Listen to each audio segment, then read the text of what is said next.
नमस्कार दोस्तों। आज हम अपने इस YouTube वीडियो में बात करेंगे नॉन प्लान एडमिशन्स की। जैसा कि दिल्ली के सभी सरकारी स्कूलों में छठवीं से ऑनवर्ड्स एडमिशन शुरू हो गए हैं। सो नॉन प्लान एडमिशन, दो तरह के एडमिशन होते हैं, प्लान और नॉन प्लान। प्लान मतलब जो बच्चे पहले से पढ़ते हुए चले आ रहे हैं दिल्ली के सरकारी स्कूलों में, दिल्ली सरकार के या एमसीडी के स्कूलों में, उनको ऑटोमेटिकली एमसीडी में जो बच्चे पहली से लेकर पाँचवीं तक पढ़ते हैं वो छठवीं में दिल्ली सरकार के स्कूलों में अपने आप नियरेस्ट जो पॉसिबल होते हैं उनके साथ वो चले जाते हैं।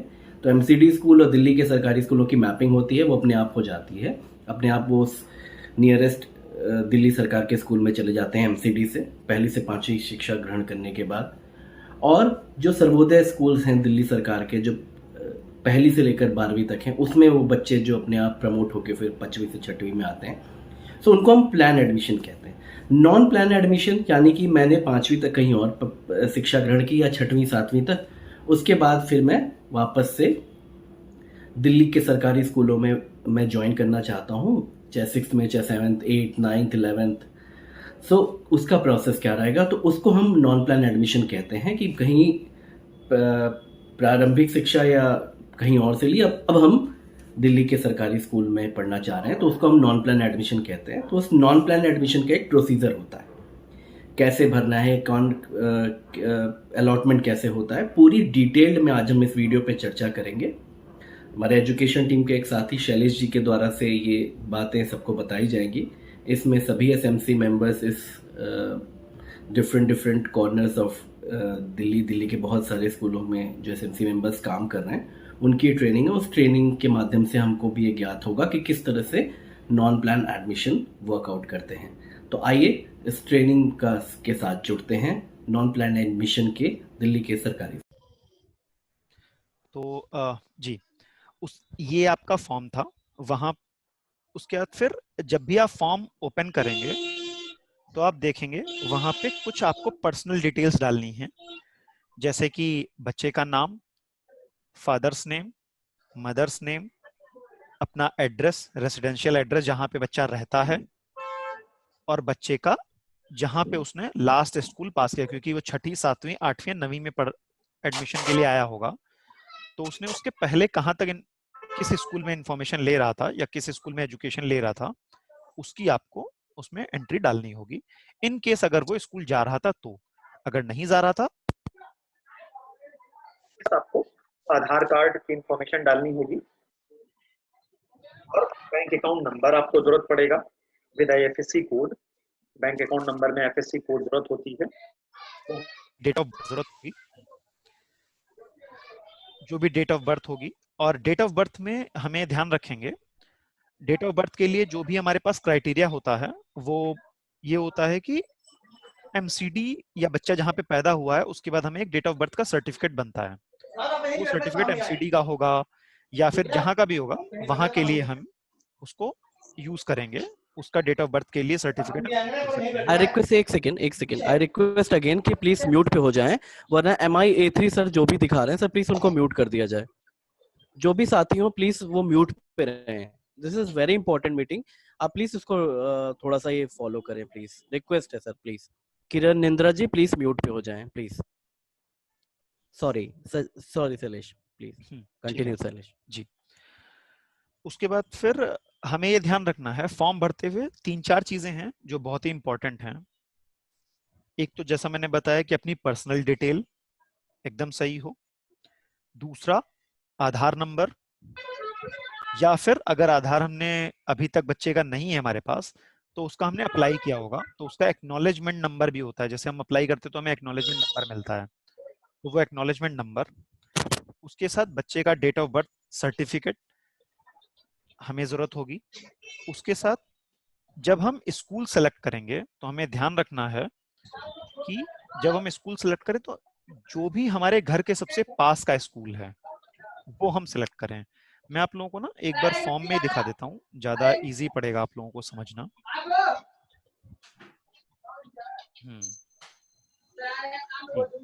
तो जब भी बेसिकली पेरेंट्स अगर अपने आप फॉर्म भर लेते हैं बहुत अच्छी बात है, नहीं भर पाते अगर आपके पास आते हैं तो हमारे पास ये है, हम ध्यान रखेंगे। सबसे पहले देखिए यहाँ पे क्लास लिखा हुआ है। वह भाई मेरी स्क्रीन दिख रही है ना? ये बिल्कुल दिख रही है आपकी स्क्रीन। ये क्लास है। तो क्लास में जब हम ड्रॉप डाउन में जाएंगे तो मेरे पास दिख रहा है छठी, सातवीं, आठवीं, नवीं। ठीक है। उसके बाद फिर हम यहाँ पे लिखा हुआ है अप्लीकेंट का नेम। अप्लीकेंट का नेम मतलब बच्चे का नाम। यहाँ पे बच्चे का फर्स्ट नेम डालेंगे, मिडिल नेम अगर है तो डालेंगे, लास्ट नेम डालेंगे। फिर फादर्स नेम है, फादर्स नेम में पापा का नाम डालेंगे, मदर्स नेम में मम्मी का नाम डाल देंगे।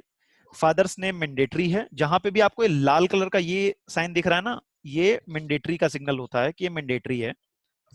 उसके बाद फिर डेट ऑफ बर्थ यहाँ पे डाल देंगे। फिर जेंडर सेलेक्ट कर लेंगे, जो भी महिला पुरुष या मतलब बच्चा है या बच्ची है। उसके बाद हम कैटेगरी सेलेक्ट कर लेंगे, जनरल है, एससी है, एसटी है, ओबीसी है। उसके बाद फिर अगर मेरा बच्चा दिव्यांग है तो उसके बारे में हम सेलेक्ट कर लेंगे कि अगर नॉट एप्लीकेबल है, अगर मेरा बच्चा नॉर्मल है तो हम नॉट एप्लीकेबल सेलेक्ट कर लेंगे। अगर उसके किसी भी दिव्यांगता है बच्चे में तो हम इसमें से ढूंढ के उस तरीके की यहाँ पे हम सेलेक्ट कर लेंगे। उसके बाद फिर क्या माता पिता शिक्षा निदेशालय में कार्यरत हैं? अगर कोई बच्चा ऐसा है जिसके mummy papa director of education में काम करते हैं, दिल्ली डायरेक्टर ऑफ एजुकेशन में, तो हम यहाँ पे यस करेंगे, वरना फिर नो करेंगे। तो यहाँ पे दो तरीके हैं, यस मिनिस्ट्रियल स्टाफ मतलब किसी मिनिस्ट्री में काम करता है एजुकेशन डिपार्टमेंट की, या फिर टीचर है या फिर प्रिंसिपल है, के लिए भी यस नॉन मिनिस्ट्रियल वाला सिलेक्ट कर लेंगे। फिर यहाँ पे शहर है, सॉरी उसके ऊपर हमारा रेसिडेंशियल एड्रेस है। हम अपना पूरा एड्रेस डालेंगे। हम ध्यान रखेंगे, हम पेरेंट्स को हमेशा ये गाइड करेंगे अपना जो रेसिडेंशियल एड्रेस है वो पूरा डालें। सिर्फ जैसे उदाहरण के तौर पे मान लिया कोई बच्चा गोविंदपुरी में रहता है तो सिर्फ इतना ना डाले कि गोविंदपुरी, पूरा डाले गली नंबर 6 गोविंदपुरी कालकाजी। या फिर अगर मान लिया कुंडली में रहता है तो फिर पूरी इंफॉर्मेशन डाले जितनी भी है। ठीक है, जिससे कि जब उसको एडमिशन दिया जाए तो हम इंश्योर कर सकें कि उसको एडमिशन सबके उसके घर के सबसे पास वाले स्कूल में मिल रहा है। उसके बाद यहाँ पे हमारे पास विधानसभा है, हम कौन सी विधानसभा सेलेक्ट करते हैं।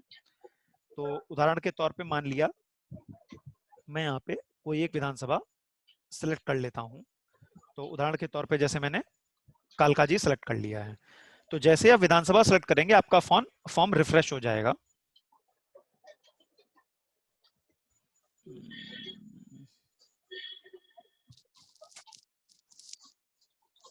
और विधानसभा किस लिए सेलेक्ट कर रहे हैं उसका भी मैं रीजन बता देता हूँ। जैसे ही आप विधानसभा सेलेक्ट करेंगे उसी समय पे आपका फॉर्म रिलोड होगा और आपके जो नियरेस्ट, मैं आगे चलता हूँ फिर बताता हूँ आपको।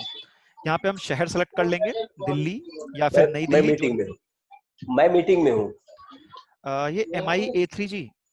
सर एक एक सेकंड रिक्वेस्ट। MI A3 जी, आपको मैंने म्यूट किया था, प्लीज अनम्यूट मत करिए। मौर्य जी प्लीज म्यूट का बटन दबाइए प्लीज।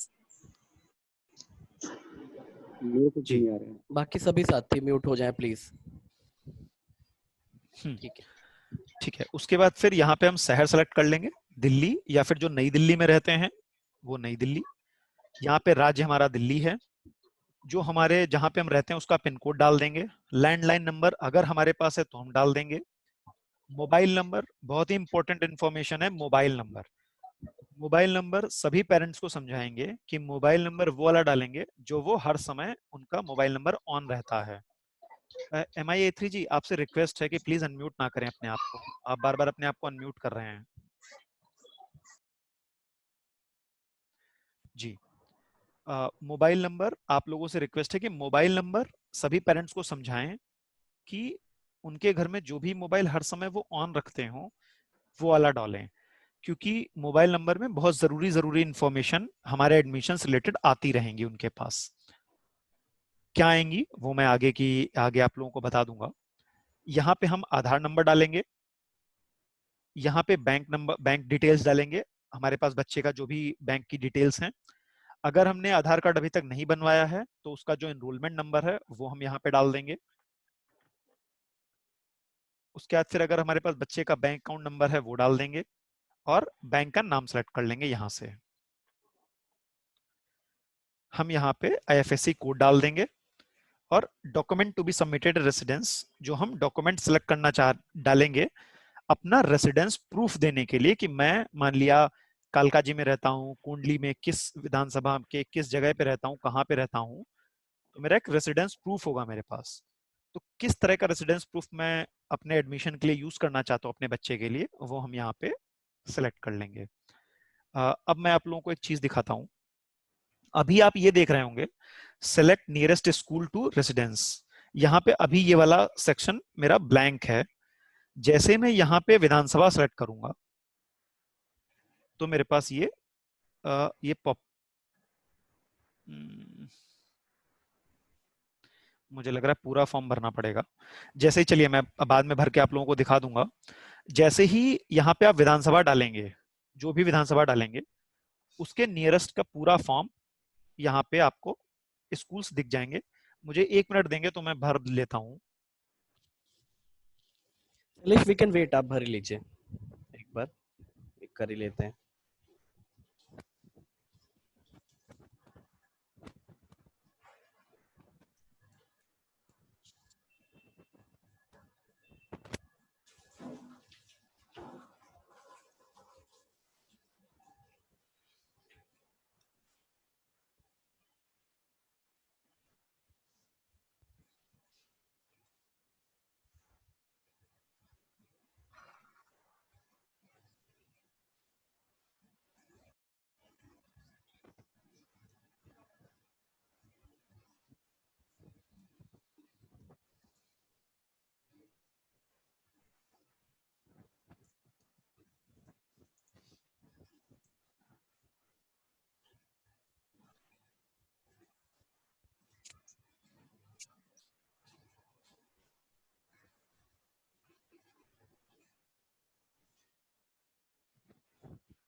अगर आप अभी यहाँ पे देखेंगे तो मेरा ये देखिए नियरेस्ट स्कूल वाला जो है, इसमें मेरे स्कूल सारे पॉपुलेट हो गए हैं। स्कूल चुनते समय जरूर ध्यान रखेंगे कि स्कूल जो भी बच्चे का, हम सभी पेरेंट्स को समझाएंगे कि जो उनके घर के सबसे पास स्कूल में है, उनके घर के जो भी सबसे पास स्कूल है वो वाला हम स्कूल सेलेक्ट करेंगे। जिस स्कूल में वो एडमिशन चाह रहे हैं वो नहीं सेलेक्ट करना है, वरना दूर भी मिल सकता है। तो ये ध्यान रखें, स्कूल हमें वो सेलेक्ट करना है जो उसके घर के सबसे पास में हो। ठीक है, वो सेलेक्ट करेंगे तो यहाँ से हम स्कूल सेलेक्ट कर सकते हैं। अब मैं वापस ट्रेनिंग पे आ जाता हूँ। ये फॉर्म था, इसमें कुछ कुछ इन्फॉर्मेशन हैं जो मैं आपको आगे भी बता दूंगा।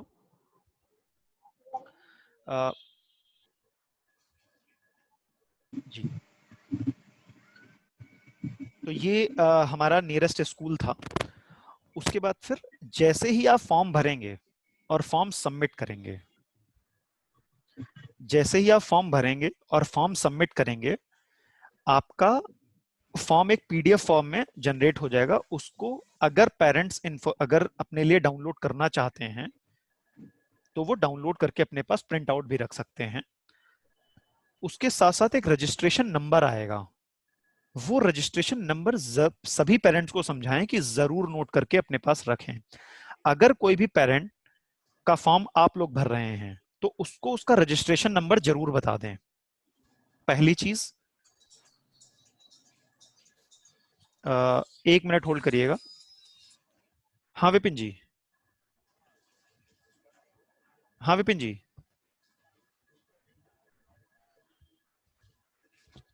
सर आप वैभव भाई से बात कर लीजिए। अगर आप मुझसे बात करेंगे तो फिर दिक्कत होगी ना, या डॉली जी से बात कर लीजिए। शैलेश प्लीज आप मीटिंग जारी रखें, फोन अभी मत उठाएं।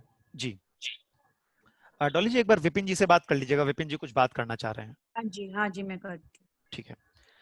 हाँ, मैं बता रहा था कि रजिस्ट्रेशन नंबर, अगर आप लोग फॉर्म भरते हैं तो रजिस्ट्रेशन नंबर जरूर पेरेंट्स को बताएं, पहली चीज।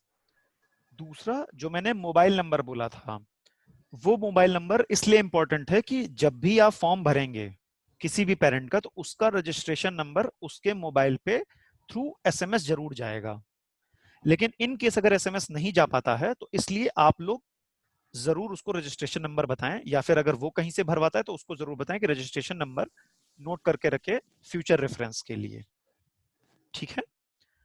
दूसरी चीज, मान लिया इन केस अगर फॉर्म गलत हो जाता है, हमने भरा और हमें पता चला कि फॉर्म में कुछ गड़बड़ी हो गई है, हमने कोई भी इंफॉर्मेशन हमने गलत डाल दी है, या तो हमने डाली या पेरेंट्स ने डाली, बेसिकली कहीं से भी फॉर्म में कुछ गलती हो गई है, तो हम ये फॉर्म डिलीट भी कर सकते हैं। ठीक है। डिलीट करने के लिए फिर हमें मोबाइल नंबर की जरूरत होगी। एक बार मैं फिर से आपको वो दिखाना चाहूंगा। ले हैं एक का एक वाला है पर हाँ ये नहीं है सूजी वाले हैं। नहीं सिले नहीं है। नीतू जी प्लीज म्यूट पे होइए, प्लीज हो जाइए, म्यूट पे हो जाइए। जी, वह मेरी स्क्रीन दिख रही है क्या? अभी तो नहीं, हाँ जी दिख रही है बिल्कुल। ठीक है। तो जैसा मैंने बताया, अगर फॉर्म में कुछ गलती हो गई है तो हम फॉर्म को पेरेंट से डिलीट भी कर सकते हैं, और डिलीट करने के बाद हम फॉर्म दोबारा भर सकते हैं। किसी भी पेरेंट्स को सबको समझाइएगा, 2-2 3-3 बार फॉर्म ना भरें। अगर कुछ गलती हुई है तो पहले वाला फॉर्म डिलीट करें, फिर से फॉर्म भरें। तो फिर से हम इसी वाले पेज पे आएंगे। यहाँ पे डी ऑप्शन है हमारे पास। डी ऑप्शन में सिंपल लिखा हुआ है deletion of online registration form. इस पे क्लिक करके हम फॉर्म जो भी भरा है डिलीट कर सकते हैं। डिलीट करने में फिर से मोबाइल नंबर की जरूरत पड़ेगी, क्योंकि जैसे ही आप डिलीट करेंगे आपसे रजिस्ट्रेशन नंबर मांगा जाएगा। आप रजिस्ट्रेशन नंबर डालेंगे, उसके बाद एक ओटीपी आपके मोबाइल पे आएगा, वन टाइम पासवर्ड। उस वन टाइम पासवर्ड जैसे ही आप डालेंगे तब आप वो आपका वो वाला फॉर्म डिलीट हो पाएगा। इसीलिए मोबाइल नंबर बहुत इंपॉर्टेंट है और रजिस्ट्रेशन नंबर भी इंपॉर्टेंट है। ठीक है।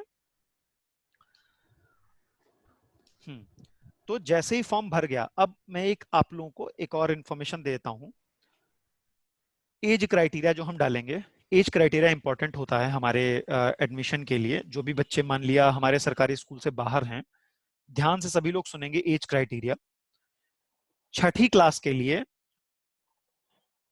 10 साल से 12 साल के बच्चे फॉर्म भर सकते हैं। 7वीं क्लास के लिए 11 साल से 13 साल तक भर सकते हैं।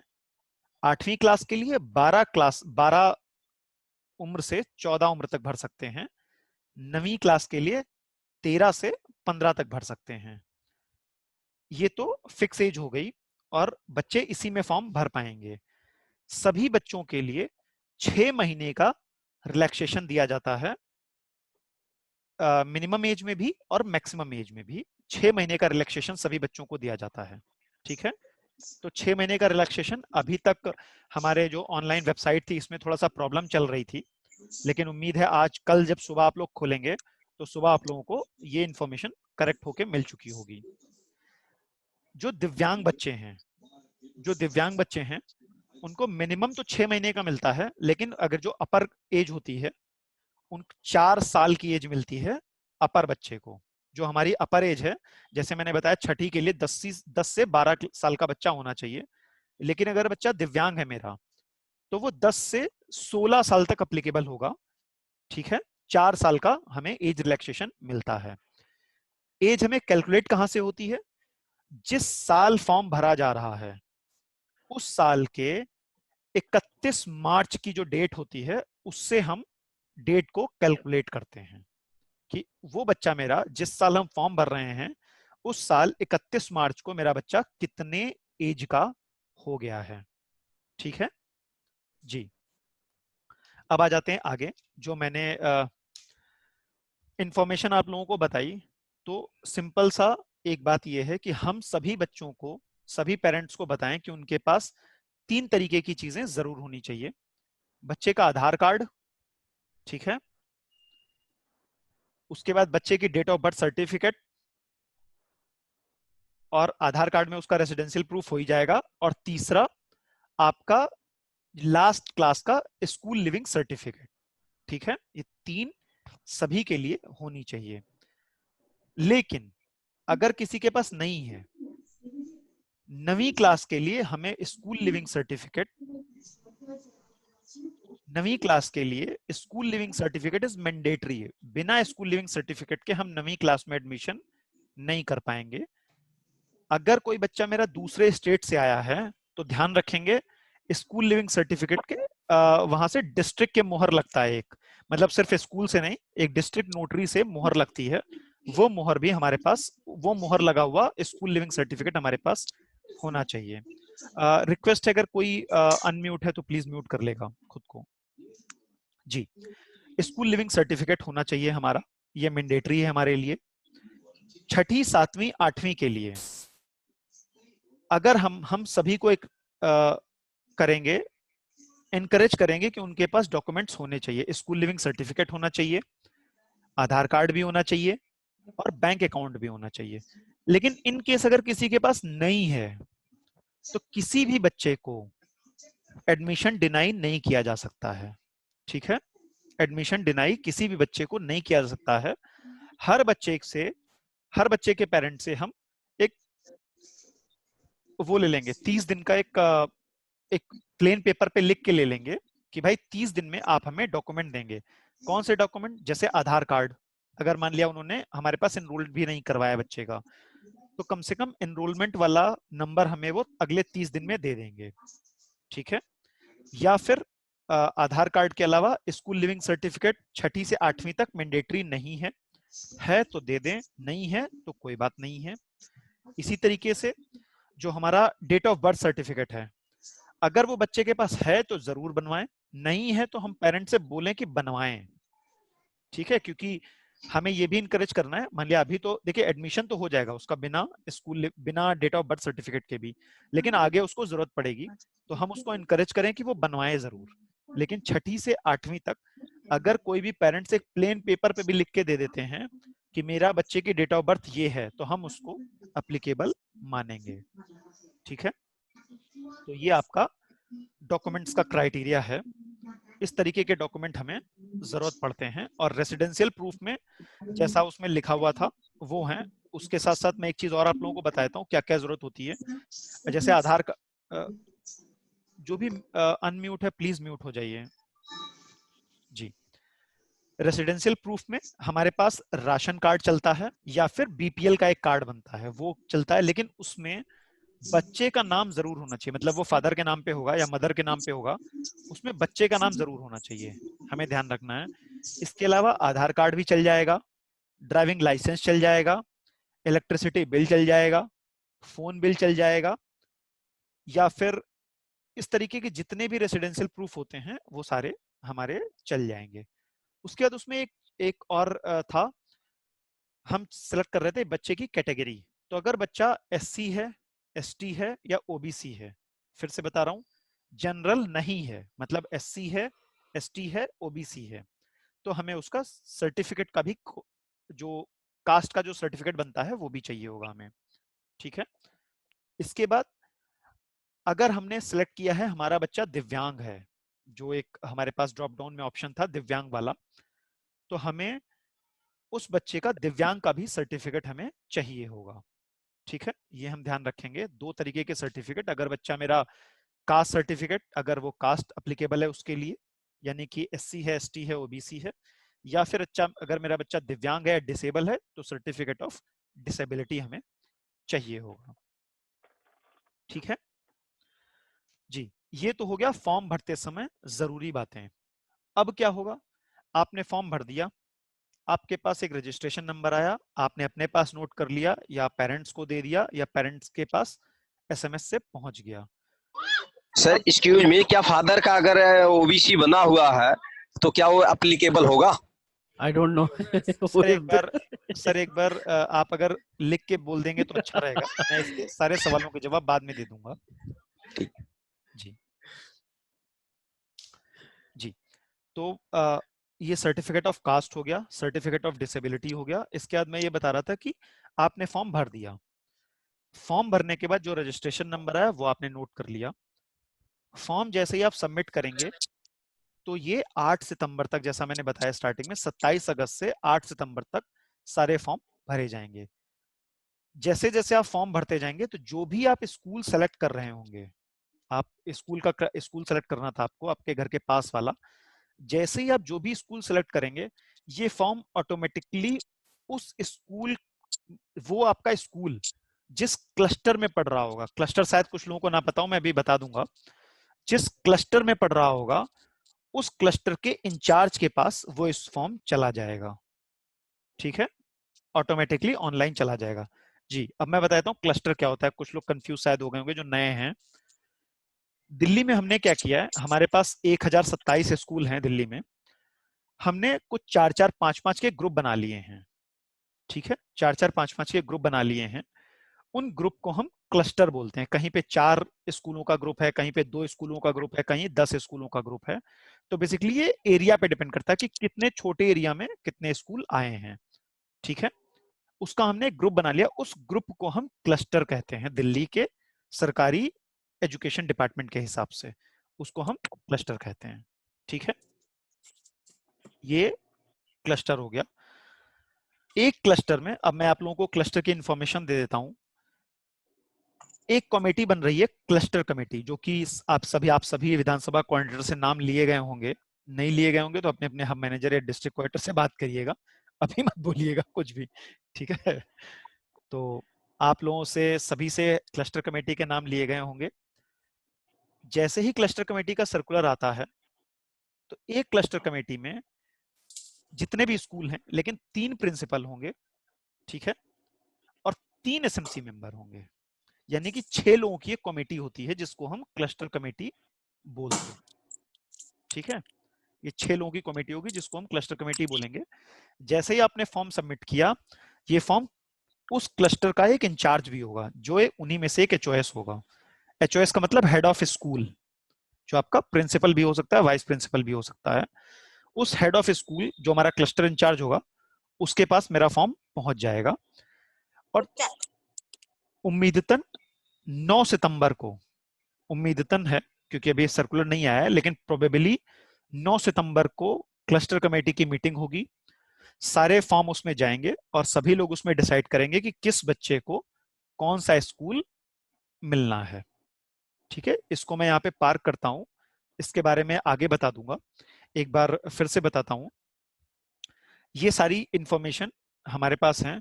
इसके लिए एक हेल्पलाइन नंबर आप लोगों के आज एक ग्रुप पे हेल्पलाइन नंबर दिया गया होगा, जो हमारे साथ काम करती है, साझा एनजीओ। एक साझा हमारे साथ एक ऑर्गेनाइजेशन है, वो हमारे साथ एसएमसी के बिल्डिंग के लिए काम करती है, strength building, capacity building SMC की पिछले 5 साल से हमारे साथ काम कर रही है। उसका एक हेल्पलाइन नंबर आप लोगों को दिया गया है। एक और हेल्पलाइन नंबर है जो कि डिपार्टमेंट की तरफ से दिया गया है। तो 2 नंबर हैं, वो आप लोगों को आपके व्हाट्सएप ग्रुप पे मिल जाएंगे। 2 हेल्पलाइन की तरफ, डिपार्टमेंट की तरफ से हेल्पलाइन नंबर है, और साझा जो हमारी ऑर्गेनाइजेशन है उसकी तरफ से एक हेल्पलाइन नंबर है। अगर किसी को इस ट्रेनिंग के बाद भी कोई इंफॉर्मेशन चाहिए हो तो वो वहां से ले सकते हैं। ठीक है, ये एक सर्कुलर है। उसके बाद एक और सर्कुलर है जो मैं आप लोगों को शेयर करके दिखा देता हूं, जो कि प्रिंसिपल्स के लिए निकाला गया है।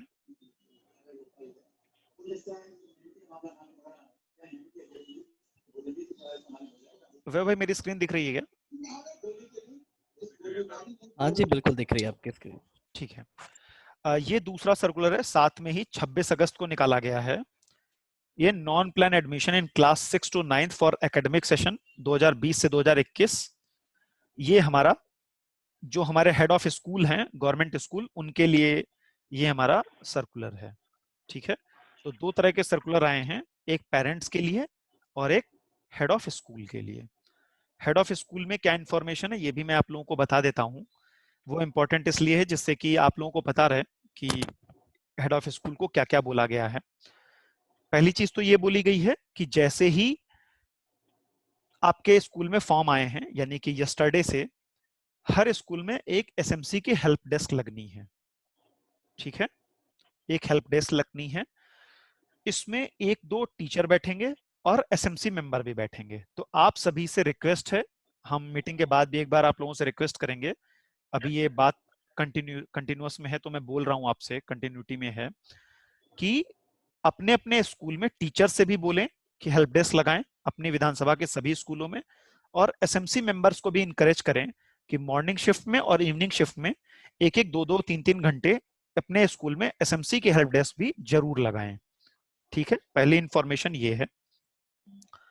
दूसरी इंफॉर्मेशन ये है, दूसरी थोड़ी टेक्निकल इंफॉर्मेशन आप लोग ध्यान से सुनिएगा कि इंफॉर्मेशन ये है कि जैसा मैंने बताया कि फॉर्म क्लस्टर इंचार्ज के पास पहुंचा, क्लस्टर कमेटी का जब सर्कुलर आएगा तो एक बार फिर से ट्रेनिंग कर लेंगे। आप लोगों से क्लस्टर कमेटी में जिनके भी नाम होंगे, तो आप लोगों से दो तरीके के, देखिए हर चीज के दो तरीके के एस्पेक्ट होते हैं। एक होता है ब्यूरोक्रेटिक एस्पेक्ट, जो हमारे ऑफिसर्स लोग हैं, प्रिंसिपल हैं, कि हमेशा मतलब वो देखते हैं कि किस तरीके से ठीक चल रहा है, क्या उनके अधिकारी कह रहे हैं। दूसरा एक एस्पेक्ट होता है इंसानियत वाला एस्पेक्ट। ठीक है, तो आप लोग जब भी क्लस्टर कमेटी में जाएंगे तो ध्यान रखिएगा, इंसानियत वाला एस्पेक्ट जरूर रखिएगा बच्चे को स्कूल अलॉट करते समय। जैसे मैं आपको बता देता हूँ क्या इंसानियत वाला एस्पेक्ट। मान लिया किसी ने, हमने देखा उसका रेसिडेंस एड्रेस गोविंदपुरी का है और उसने गलती से फॉर्म कहीं और सेलेक्ट कर दिया है। ठीक है, उसने कहीं दूर का सेलेक्ट कर दिया है, या फिर मान लिया उसने डीडीए फ्लैट्स का सेलेक्ट कर लिया लेकिन उसके पास में कहीं और का स्कूल पढ़ता है। तो हम इंसान हैं, इंसानियत के तौर पे हम ये देखेंगे कि उसके बच्चे के घर के पास का स्कूल कौन सा है और उसके घर के पास का स्कूल हम एलोकेट करेंगे उसे, पहली चीज। दूसरा, मतलब ये जो इंसानियत वाला एंगल है ये हम जरूर देखेंगे। दूसरा, इन केस मान लिया पेरेंट्स को नहीं पता चला कि उन्होंने गलत फॉर्म भर दिया है, वो रहते कहीं और हैं और उन्होंने दूसरी विधानसभा का या फिर 6-7 किलोमीटर दूर का या 7-10 किलोमीटर दूर का उन्होंने सिलेक्ट कर लिया है स्कूल, तो फिर हम ये ध्यान रखेंगे कि जब भी हम उसको स्कूल ना अलॉट करके, सभी क्लस्टर मेंबर्स के पास ये अथॉरिटी होगी कि क्लस्टर में डिसाइड करके कि ये वाले क्लस्टर के स्कूल इस बच्चे के लिए ठीक नहीं है, हम दूसरे क्लस्टर में इसको ट्रांसफर कर सकते हैं। तो जो क्लस्टर का इंचार्ज होगा उसके पास उसको हम रिकमेंड करेंगे, क्लस्टर इंचार्ज के पास ये अथॉरिटी होगी कि वो दूसरे अपने जोन के किसी भी क्लस्टर में वो उस फॉर्म को भेज सकता है। ठीक है, इन केस अगर उसका जोन भी दूसरा पड़ रहा है तो क्लस्टर इंचार्ज और जोनल डीडी, जो हमारा जोन का डिप्टी डायरेक्टर ऑफ एजुकेशन होता है जोन, उसके पास अथॉरिटी होगी कि जोन के बाहर जो पूरा डिस्ट्रिक्ट होता है एजुकेशन का, उस पे भी एक बार वो स्कूल अलॉट कर सकता है, उस पे स्कूल अलॉट कर लेगा। ठीक है, ये हम ध्यान रखेंगे कि अगर किसी बच्चे ने मान लिया वो कालकाजी में रहता है, उसने स्कूल सेलेक्ट कर लिया बदरपुर का, ठीक है, तो हम ये ध्यान रखेंगे वो एक डिस्ट्रिक्ट में आता है लेकिन जोन अलग हो गया। लेकिन मान लिया वो यहाँ पे रहता है और उसने स्कूल गलती से देवली का सेलेक्ट कर लिया, उसको देवली उसके पास में है लेकिन डिस्ट्रिक्ट उसका साउथ पड़ जाता है, तो डिस्ट्रिक्ट भी चेंज हो जाएगा। ये इंफॉर्मेशन मैं मोटा मोटा बता रहा हूँ, इसकी डिटेल्ड इंफॉर्मेशन एक बार अगले सर्कुलर में आ जाएगी, जो हमारा क्लस्टर कमेटी वाला सर्कुलर आएगा। ये सारी चीजें हमें ध्यान रखनी होंगी। पेरेंट्स को हमें एक बात और भी बतानी होगी, जैसा मैंने बताया 9 सितंबर को आप लोगों की क्लस्टर कमेटी की पहली मीटिंग, प्रोबेबली पहली मीटिंग आप लोगों की 9 सितंबर को होगी और उनके एडमिशन मोस्टली उसी दिन या फिर अगले दिन 9, 10, 11 में आप लोगों को डिसाइड कर देने होंगे। जैसे ही आप लोग एडमिशन डिसाइड करेंगे उसके बाद पेरेंट्स के पास उसके मोबाइल पे इंफॉर्मेशन चली जाएगी और पेरेंट्स अपने स्कूल में जाके जो भी उन्होंने डॉक्यूमेंट लिया है वो फिजिकली उनको स्कूल में लेके जाना पड़ेगा, चाहे वो रेसिडेंशियल प्रूफ हो, चाहे वो डेट ऑफ बर्थ प्रूफ हो, चाहे वो स्कूल लिविंग सर्टिफिकेट हो, जिस भी तरह का स्कूल लिविंग सर्टिफिकेट उनके पास है वो उनको वो सारे डॉक्यूमेंट लेके स्कूल में फिजिकली वेरीफाई करवाने जाना पड़ेगा। फिजिकली वेरीफाई करके 30 सितंबर तक हमारे पास टाइम है, 30 सितंबर तक सभी का, हमें ये कहा गया है 30 सितंबर तक सभी हेड ऑफ स्कूल सभी बच्चों को एडमिशन दे देंगे, पहली चीज। दूसरा, पेरेंट्स को ये भी बताना होगा 22 सितंबर के बाद सभी बच्चों का ऑनलाइन अप्लाई हो चुका होगा। उनको अगर वो स्टेटस ट्रैक करना चाह रहे हैं कि उनका अभी जो उन्होंने फॉर्म भरा था किस स्टेटस पे है, तो वो 22 सितंबर के बाद उसको उसी वाले लिंक पे ट्रैक कर पाएंगे। ठीक है, ये है। और जैसा मैंने बताया था कि 30 दिन का हम पेरेंट से एक प्लेन पेपर पे लिख के ले लेंगे। अगर किसी पेरेंट्स के पास कोई किसी भी तरह का कोई डॉक्यूमेंट नहीं है तो हम पेरेंट से लिख के ले लेंगे। उसके बाद जो हमारा एसएमसी मेंबर्स हैं, हमारे उस स्कूल के जो एसएमसी मेंबर्स हैं, उनकी जिम्मेदारी है कि सिर्फ पेरेंट्स को, मैंने जैसा बताया कि अधिकारी के तौर पे नहीं, इंसानियत के तौर पे हम उन पेरेंट्स को मदद भी करें कि वो डॉक्यूमेंट कैसे बनवाएंगे, चाहे वो बैंक अकाउंट नंबर हो, चाहे वो आधार कार्ड हो, चाहे वो रेसिडेंशियल प्रूफ हो, किसी भी तरह का प्रूफ हो, हम उनको मदद करें। बैंक अकाउंट के लिए भी मैं एक इंफॉर्मेशन आप लोगों को दूंगा।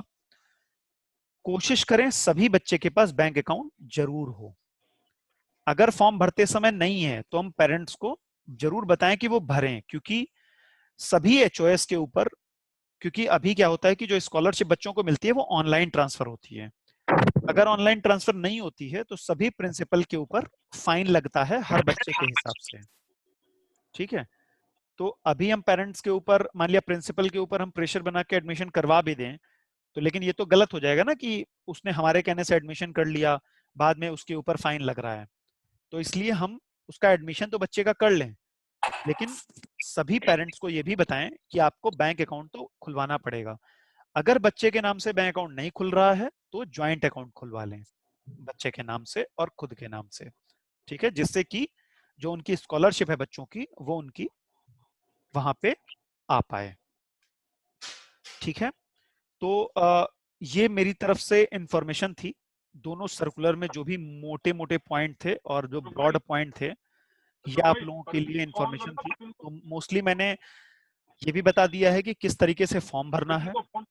मैंने ये भी बता दिया है कि कौन कौन से रेसिडेंशियल प्रूफ या कौन,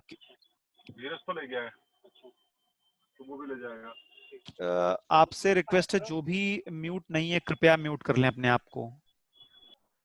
शैलेश आप कर दीजिए आप। ठीक है, ओके। तो मैंने आपको ये भी बता दिया कौन कौन से डॉक्यूमेंट लगेंगे रेसिडेंशियल प्रूफ में, किस तरीके के डॉक्यूमेंट लगेंगे आपके डेट ऑफ बर्थ सर्टिफिकेट में, किस तरीके के डॉक्यूमेंट लगेंगे आपके मतलब आधार कार्ड वगैरह या जो भी चीजें लगती है मैंने आपको बता दिया है। उसके साथ साथ सर्टिफिकेट, दो तरीके के सर्टिफिकेट, एक कास्ट सर्टिफिकेट और दूसरा अगर मेरा बच्चा दिव्यांग है तो दिव्यांग का सर्टिफिकेट। ठीक है, ये लगेंगे। एक चीज फिर से रिपीट कर रहा हूं, छठी, सातवीं, आठवीं इस क्लास के लिए हमें किसी भी तरह के डॉक्यूमेंट की जरूरत नहीं है। अगर पेरेंट्स के पास नहीं है तो भी हम उसको एडमिशन देंगे। ठीक है, लेकिन हम पेरेंट्स से एक अंडरटेकिंग ले लेंगे और उनसे बोलेंगे कि भाई 30 दिन के अंदर आप हमें डॉक्यूमेंट प्रोवाइड करवाइए।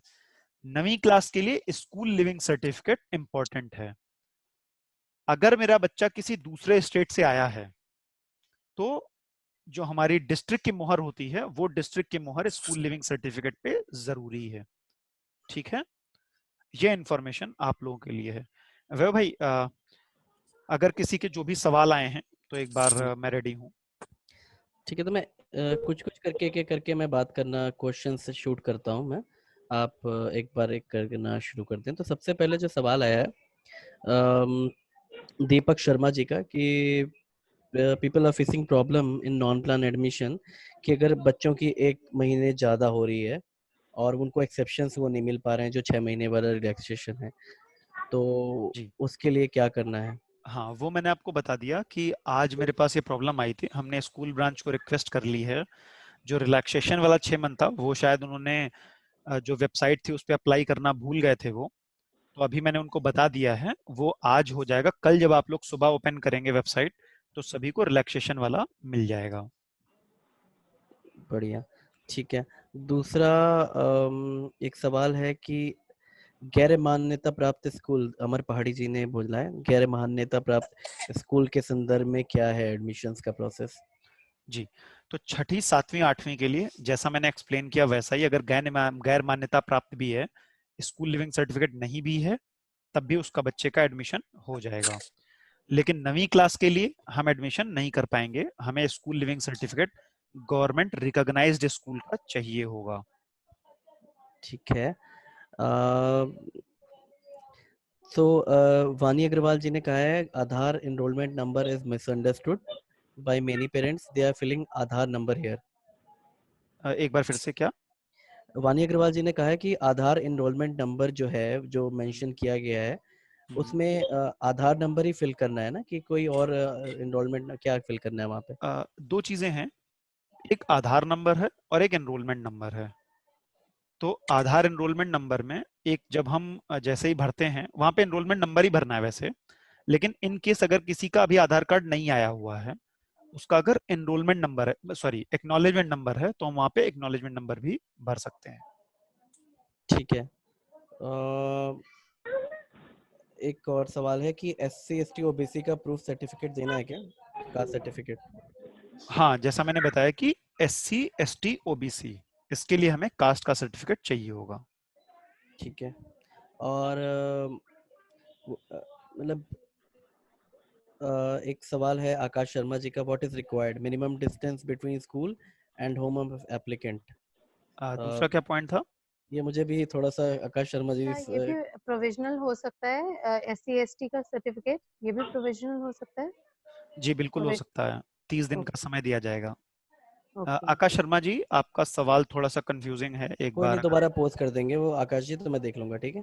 जी एक बार फिर से पढ़ेंगे वह भाई, क्या सवाल था आकाश जी का? एक्चुअली आकाश जी ने बोला what is required minimum distance between school and home of applicant, तो वो थोड़ा सा स्कूल सिलेक्शन के बारे में ही कुछ अच्छा पूछना। जी, तो मैं फिर से स्कूल सिलेक्शन वाला पॉइंट मैं फिर से क्लियर कर देता हूँ। हमें क्योंकि इस बार क्या है, वैसे क्या होता था जब भी फॉर्म हम हर बार भरते थे तो हम 4-5 स्कूल अपनी रिकमेंडेशन के दे सकते थे जिसमें भी हम एडमिशन चाहते हैं। इस बार हम एक ही स्कूल भर पाएंगे। तो जब एक स्कूल भरेंगे तो उसके घर के पास में जो स्कूल है वो वाला स्कूल भरें, क्योंकि उससे क्या है, प्रॉब्लम ये हो जाएगी अगर आप दूर का स्कूल भर देंगे तो वो दूसरे क्लस्टर में चला जाएगा, और जैसे ही दूसरे क्लस्टर में जाएगा एडमिशन हमारे स्कूल में जितनी भी वैकेंट सीट हैं उसके आधार पे दिया जाएगा। ऐसा नहीं होगा कि आपने बोला कि मुझे किसी एक XYZ स्कूल में एडमिशन चाहिए तो हम दे देंगे। सभी SMC मेंबर्स, हम पेरेंट्स को ये भी समझाएंगे, सरकार की जिम्मेदारी है एडमिशन देना। सरकार की जिम्मेदारी ये बिल्कुल भी नहीं है कि जिस स्कूल में वो चाहते हैं उसी स्कूल में एडमिशन देना। तो इसीलिए क्लस्टर बनाए गए हैं कि आप एक स्कूल उसमें से कोई सिलेक्ट करेंगे, उस क्लस्टर में फॉर्म जाएगा, उस क्लस्टर में हम एक बार जहां से भी जो भी जिसमें भी सीट अवेलेबल होगी, सीट के आधार पे और हमारा इंफ्रास्ट्रक्चर के आधार पे, इसके बेसिस पे हम बच्चों को एडमिशन देंगे उनके घर के पास में। ठीक है, तो ये डिस्टेंस देख लेंगे, 3 किलोमीटर का डिस्टेंस होता है मोस्टली हर जगह पे। इसीलिए मैंने बोला कि क्लस्टर वो जो भी स्कूल सेलेक्ट करें अपने घर के पास का स्कूल सेलेक्ट करें, जिससे कि उनको पास का मिले। ठीक है। अगला सवाल है कि अपने कोऑर्डिनेटर्स वाले ग्रुप पे आया था कि जिस बच्चे के बैंक अकाउंट नहीं है और ना ही उसने अप्लाई किया अभी तक, तो वो उस कॉलम में क्या लिखेगा, क्या उससे एडमिशन इफेक्ट होंगे? जी, तो जैसा मैंने बताया था कि फॉर्म भरते समय एक हर क्वेश्चन जो भी आप भर रहे होंगे उसके ऊपर एक लाल कलर का मार्क है। जो लाल कलर का मार्क है वो वाले आपको उसमें डिटेल भरना मैंडेटरी है। अच्छी बात यह है कि बैंक अकाउंट के लिए वो लाल मार्क नहीं है, मतलब मैंडेटरी नहीं है। तो आपका फॉर्म भर जाएगा, आपका एडमिशन भी हो जाएगा, लेकिन सभी SMC मेंबर से रिक्वेस्ट है कि पेरेंट्स को जरूर बोलें कि वो बैंक अकाउंट अपने बच्चे का खुलवाएं।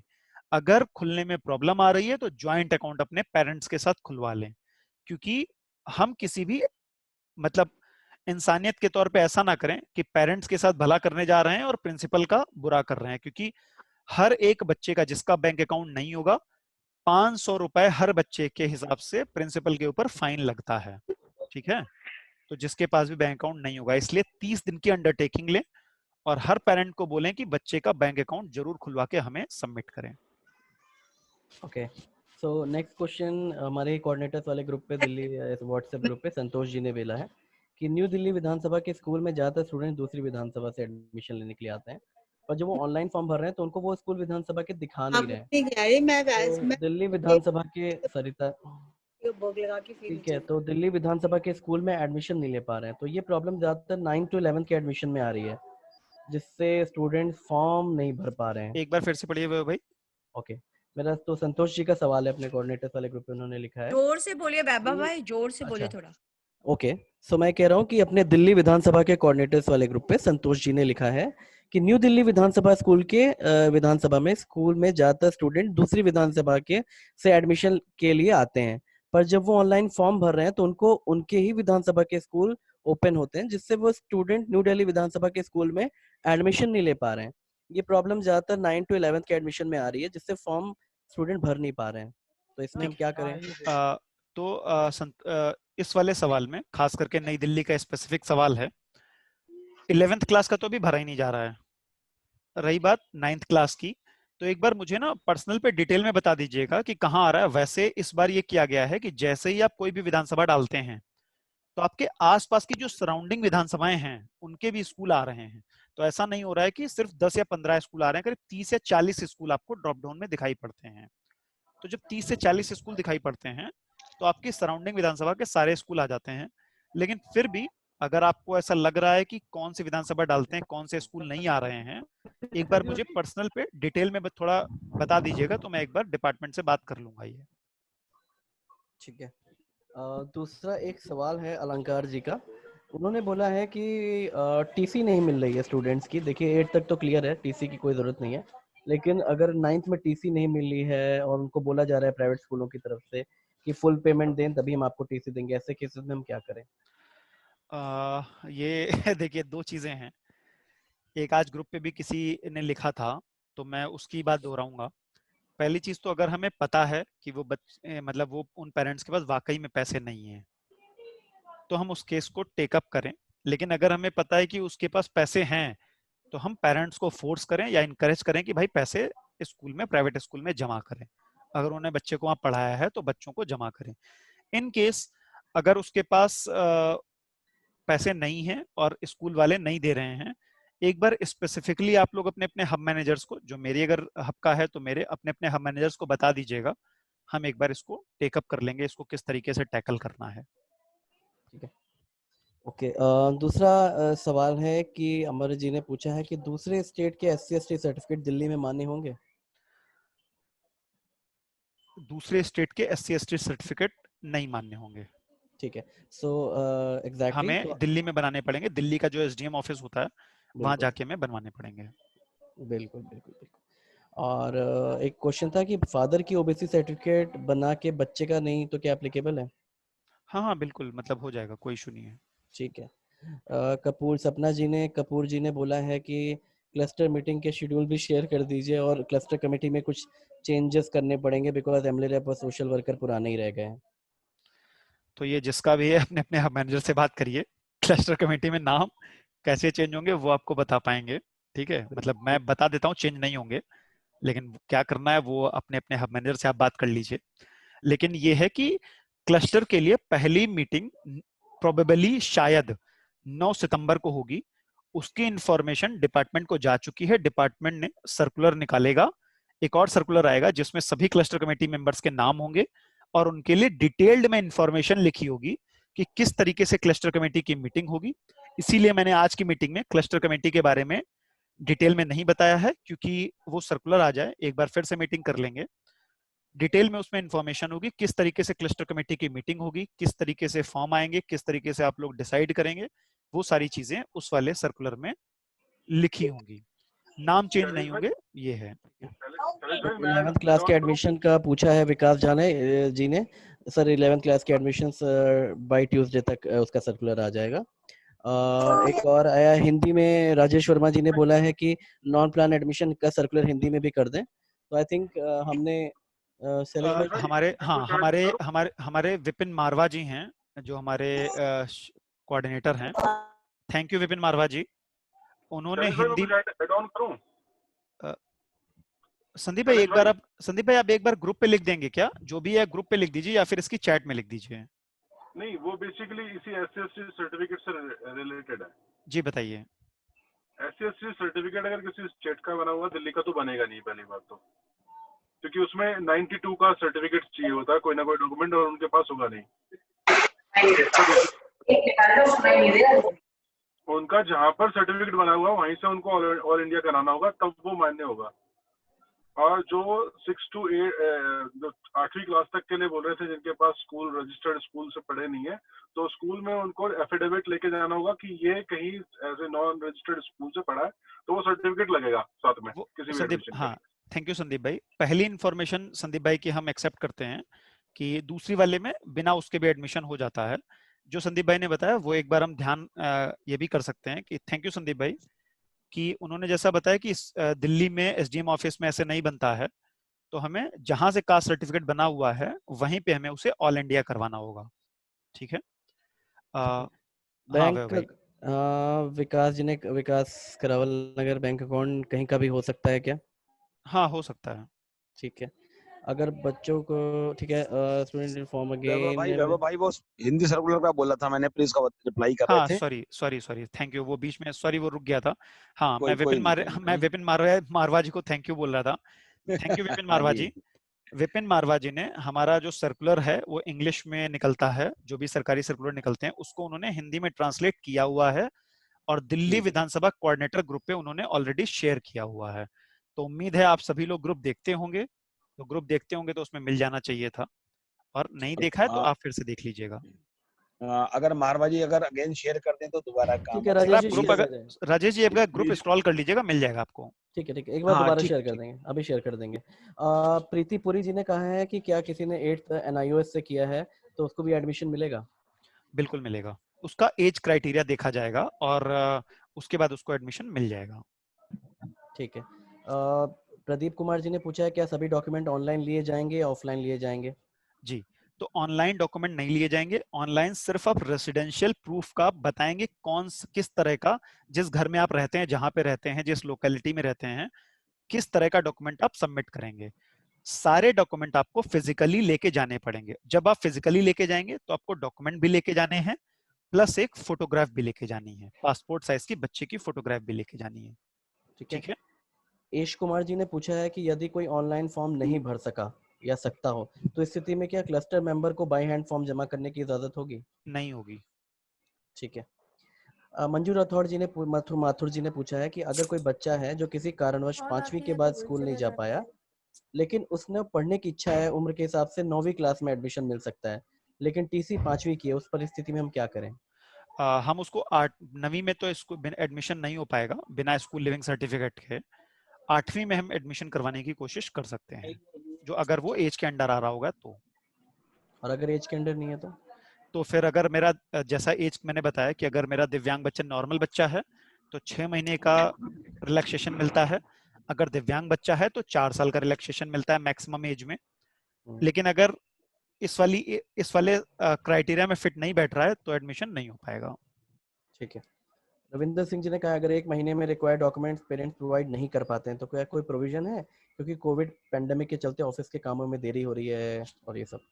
तो हम ये भी कह सकते हैं कि सभी बच्चों को हम ये बोल सकते हैं पेरेंट्स को कि 1 महीने मतलब जो भी अंडरटेकिंग ले, देखिए वही मैंने बताया था कि इंसानियत के तौर पे हम एक बार ये चीज देख लें कि अभी जैसे कोरोना चल रहा है, कौन सी लोकेशन है। कुछ पेरेंट्स हैं जो इस चीज में मतलब एक बार एडमिशन हो गया तो छोड़ देते हैं, अरे ठीक है अब तो एडमिशन हो गया है, तो हम वहां पे उनको टारगेट भी करें। लेकिन अगर हमें किसी की जेन्युइन प्रॉब्लम है तो हम इस स्कूल एचओएस से बात करके हम उसको 10-15 दिन का और रिलैक्सेशन दे सकते हैं। ठीक है। तो मनोज जी ने अपने दिल्ली विधानसभा कोऑर्डिनेटर के ग्रुप पे लिखा है कि आधार कार्ड बर्थ सर्टिफिकेट के बिना नहीं बन सकता, ठीक है, और बैंक अकाउंट आधार कार्ड के बिना नहीं खुलता है, तो क्या एडमिशन हो जाएगा? मैंने बताया कि बैंक अकाउंट अगर उसका नहीं खुल रहा है तो ज्वाइंट अकाउंट बनवा लें, ज्वाइंट अकाउंट बच्चे का खुलवा लें। ठीक है। और आधार कार्ड के लिए डेट ऑफ बर्थ जो लगती है वो डेट ऑफ बर्थ स्कूल में सिंपल अगर आप प्लेन पेपर पे भी लिख के दे देंगे तो भी स्कूल में मान ली जाएगी। ठीक है। तो वही वाला जब स्कूल में मान ली जाएगी वही वाला हम आधार कार्ड के लिए अप्लाई कर सकते हैं। और हम सभी को बताएं भी, मैंने जैसा पहले भी बताया था, फिर से बात को रिपीट कर रहा हूं, अभी एडमिशन तो हम कर लेंगे लेकिन डेट ऑफ बर्थ सर्टिफिकेट सभी हम पेरेंट्स को प्रमोट करें, इनकरेज करें कि जरूर बनवाएं। क्योंकि प्रॉब्लम ये एडमिशन तो हो जाएगा लेकिन आगे फिर उनको हायर स्टडीज में या फिर जॉब में इन सब में दिक्कत आएगी। ठीक है। 11th एडमिशंस की तो अभी है नहीं है, 11th एडमिशंस बाद में आएंगे। वानी जी का सवाल है फिर से ऑफलाइन एडमिशन पे। हरिओम जी ने त्रिलोकपुरी से पूछा है कि मदर का आधार कार्ड दिल्ली का है बट फादर का नहीं है, तो क्या फादर की आईडी रिक्वायर्ड है क्या कहीं भी? बच्चे का लगना है, मदर ओके, फादर से मतलब ही नहीं है। बढ़िया। तो अगर ठीक है, ओके, सो आई थिंक मैंने मैक्सिमम सवाल ले लिए हैं, इस पे बाकी रिपीटेड हो रहे हैं। क्या सभी डॉक्यूमेंट ऑनलाइन, ये भी फिर से रिपीट हो रहा है। I think is asking minimum distance student fill to form again. ठीक है, ऑलमोस्ट हमने सारे सवाल इसमें कवर कर लिए हैं और बाकी रिपीटेड सवाल हैं। तो शैलेश जी मेरे ख्याल से ओके, क्या 11th के एडमिशन में भी डिस्टेंस क्राइटेरिया लागू होता है? किरण इंदिरा जी का सवाल है। तो किरण इंदिरा जी, पहले 11th के एडमिशन का सर्कुलर आ जाए and then we can talk on it. Shailesh ji, मेरा एक छोटा सा मतलब एक लगा हुआ क्वेश्चन है। अगर किसी ने फॉर्म भर दिया है जिसकी एज में 2 महीना ऊपर हो गया है, मैंने क्वेश्चन लिखा था, मैं दीपक शर्मा बात कर रहा हूँ। अगर उसने फॉर्म भर दिया है तो क्या वो दोबारा फॉर्म भरना पड़ेगा या वही फॉर्म एक्सेप्ट हो जाएगा उसका? जी, मैंने बताया कि अगर फॉर्म में किसी भी तरह की कोई गलती हुई है हाँ, तो हम फॉर्म को डिलीट करेंगे, फिर से फॉर्म भरवा देंगे। नहीं नहीं, गलती नहीं हुई है। जो हमारा सिस्टम नहीं ले रहा है, जो 1 महीना 2 महीना ऊपर एज हो जाती है। तो सर वो तो अभी फॉर्म भरा ही नहीं गया ना। नहीं, वो भर गया है लेकिन ऊपर दिखा रहा है उसका डेट वो नहीं है ऊपर वो फॉर्म सबमिट है। मेरे को आज एक प्रॉब्लम सेक्टर 22 के स्कूल में मिली थी, तो मैंने उसको एस्केलेट भी किया दीपक जी को, तो उन्होंने मैं डीओई को समझा नहीं किया। आपका सवाल है, सवाल बताइए फिर अच्छा, से। सवाल ये है कि एक बच्चे ने फॉर्म भरना है, उसकी हम्म एज 3 महीने ऊपर हो गई है, हम्म वो फॉर्म भरा गया है। जब वो प्रिंसिपल के पास जाता है स्कूल में दिखाने के लिए, प्रिंसिपल बोलता है जी ये हमारे पास अथॉरिटी है मैन्युअली उसको करने की, लेकिन हमारे ऑनलाइन सिस्टम में वो प्रोविजन नहीं है। तो आपने बोला अभी फॉर्म भर गया है, हाँ, फॉर्म भर गया है उसका। तो जब फॉर्म भर गया है तो उसका एडमिशन क्लस्टर कमेटी में होगा, अभी उसको छोड़ देते हैं। क्लस्टर अच्छा, कमेटी की जब सर्कुलर आएगा तब बात कर लेंगे। ठीक है। ठीक है, मंजू राठौड़ जी ने अगेन वही विधानसभा का स्कूल है, इसका आंसर हो गया मंजू जी, माथुर जी, कि दूसरी विधानसभा में पास के स्कूल हो रहे हैं। और जैसा शैलेश भाई ने बताया कि इररिस्पेक्टिव ऑफ द विधानसभा, वो पास के 25-30 स्कूल 40 स्कूल जितने भी हैं वो दिखा रहा है। ठीक है, तो उसमें से फिलअप कर, इसमें Vidhan Sabha is not a thing to be consider. ठीक है, तो I think again and again repeat ही हो रहा है सवाल। तो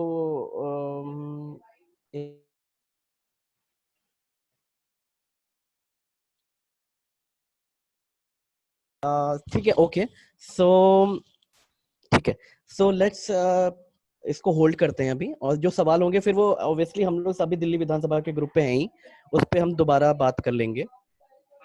सो इसमें जो हेल्पिंग सिस्टम है वो आपको बताना बहुत जरूरी है कि 2-3 मैकेनिज्म्स हमारे पास, हेल्प के मैकेनिज्म क्या क्या हैं। तो शैलेश भाई ने जो बताया उसके मैसेजेस भी ग्रुप पे पढ़ चुके हैं। साझा के हेल्पलाइन नंबर और व्हाट्सएप नंबर दोनों ग्रुप पे हमने डाल दिए हैं कि अगर एडमिशन से संबंधित कोई भी क्वेरी आती है, not even to the coordinators, public में किसी भी व्यक्ति को, तो उसको आप दे सकते हैं और वो उसका निवारण कर दिया जाएगा। इसके उपरांत डीओई के भी हेल्प हेल्प नंबर्स हैं, उसको भी आप दे सकते हैं, उसको भी आप यूटिलाइज कर सकते हैं अपने क्वेरीज के आंसर करने के लिए। और तीसरा ऑब्वियसली जो कोऑर्डिनेटर्स का मैकेनिज्म है पूरा ऊपर से नीचे तक, मतलब जो जनरल विधानसभा के सभी एसएमसी साथी विधानसभा कोऑर्डिनेटर को पूछेंगे, विधानसभा कोऑर्डिनेटर्स, डिस्ट्रिक्ट कोऑर्डिनेटर्स और डिस्ट्रिक्ट कोऑर्डिनेटर्स, हब मैनेजर्स या सेंट्रल टीम। सो ऑब्वियसली ये मैकेनिज्म पे अगर कभी भी इशू आता है तो उसमें आप स्वतंत्र हैं अपनी बात, अपने सवाल पूछने के लिए। So this is all about the training, और हम इसको रिकॉर्डेड है ट्रेनिंग, तो हम इसको पोस्ट कर देंगे। सलेश भाई उसको पोस्ट कर देंगे ताकि वो फ्यूचर रेफरेंसेस के लिए भी यूज कर सकें, आप कहीं फॉरवर्ड भी कर सकें, और कोई इस ट्रेनिंग को यूटिलाइज कर सकता है अपने एडमिशंस के प्रोसेस को कवर करते हुए। सो एक चीज इंश्योर करना है, अब 2-3 चीजों पे हम ध्यान रख दें। सो जो हमने सेंट्रली थोड़े से इंस्ट्रक्शंस हैं, वो इंस्ट्रक्शंस रिटन भी सभी कोऑर्डिनेटर्स को ग्रुप पे पहुंच जाएंगे कि ऑब्वियसली सरकार का एक तंत्र है जो इसमें इसकी ब्रांडिंग पे, इसके मतलब इस पे इसके मीडिया कवरेज पे, इन सब पे ध्यान दे रहा है कि किस तरह से हमने एडमिशन चालू कर दिए हैं। उसके ऊपर विशेष रूप से इसके जिंगल्स भी प्लान्ड हैं, इसके ऑल अक्रॉस इंडिया इसके पेपर में एडवर्टीजमेंट निकाले जा रहे हैं। वो इसलिए निकाले जा रहे हैं क्योंकि बहुत सारे पेरेंट्स अपने गाँव पे चले गए, इवन राजस्थान, बिहार, उत्तर प्रदेश, महाराष्ट्र, मध्य प्रदेश, तो उन सब लोगों तक ये मैसेज चला जाए। और क्योंकि ये ऑनलाइन फॉर्म भरने हैं तो इसलिए उन सभी साथियों को पता चल जाए। इसके लिए एडवर्टाइजमेंट ऑल अक्रॉस इंडिया जाएगा इस बार। लेकिन इसके उपरांत हमको ध्यान में रखना है कि हमें क्या क्या स्टेप्स उठाने हैं जिससे कि हमारे इस एडमिशंस को हम मल्टीप्लाई कर सके और इंश्योर कर सके एटलीस्ट इस साल दिल्ली में 0% ऐसा जिसमें हमारा जिससे कहते हैं चांसेस ऑफ एरर रहे कि इतने बच्चों को भी हर 100% बच्चों को शिक्षा ग्रहण हो और उनका एडमिशन सरकारी स्कूलों में हो जाए। इस बात का हमें विशेष रूप से ध्यान देना है। तो बाकी स्कूलों को इंस्ट्रक्शन जाएगा। आप भी अपने विधायक कार्यालयों को यूज कीजिए, टाइमिंग्स लगवा दीजिए एसएमसी मेंबर्स की। विधायक कार्यालयों के पास मैक्सिमम उनके पास क्वेरीज आती हैं इसके लिए, तो विधायक कार्यालयों में व्यक्ति निर्धारित कर दें कि कौन सा कोऑर्डिनेटर कब कहाँ बैठना है, कब किसको कितने समय वहां पर रहना है। इसके उपरांत आप बैनर्स और पोस्टर्स भी लगवा सकते हैं। वी इनकरेज कि आप बैनर्स पोस्टर्स एडमिशंस के लगाएं सब जगह, और जरूरत हो तो जहां जहां उपयुक्त हेल्प डेस्क लगानी हो। और कुछ विशेष रूप से रोहिणी का, इवन कोल्डी का, कुछ विधानसभाओं ने शुरू कर दिया है। रिठाला का तो इन विधानसभाओं ने अपना हेल्प डेस्क लगाना शुरू किया। बहुत बधाई हो कि आपने शुरू कर दिया। और सब लोगों को हमसे इनसे प्रेरणा लेते हुए अपने अपने विधानसभाओं में हेल्प डेस्क तो जरूर लगानी है। स्कूल्स पे, इवन एमएलए ऑफिसेस में तो ये मैंडेटरी चीज है कि ये जरूर करें। बाकी सिस्टम और डिपार्टमेंट अपनी तरफ से तो कोशिश कर ही रहा है और वो यहाँ करेगा पे भी। शैलेश, मैं एक चीज ऐड करना चाहूंगी कि रिठाला ने सिर्फ हेल्प डेस्क नहीं लगाया, इन्होंने वार्ड लेवल पे अपने 2-3 बंदे कंप्यूटर के साथ और मोबाइल पे लोगों के सपोर्ट के लिए अपॉइंट भी कर दिए हैं।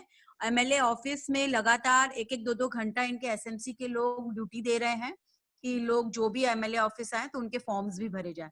इन्होंने वार्ड पे भी ये काम करा है। बहुत अच्छा। इनिशिएटिव एक बार मैं चाहूंगा रिठाला टीम के लिए सब लोग एक बार अपने आप ताली बजा दें। बहुत अच्छा Rithala team, nice job, very nice, exactly. So ये बेस्ट प्रैक्टिसेस हम अपनी टीम से ही रेप्लिकेट करें सभी साथी। और एक चीज इसमें जैसा वैभव भाई कह रहे थे, जैसा भी डॉली जी ने भी बोला, अभी आप लोगों को जो भी इंफॉर्मेशन मिली है, आप लोगों के पास बहुत सारी इंफॉर्मेशन पहले से होगी, बहुत सारी इंफॉर्मेशन अभी मिली है।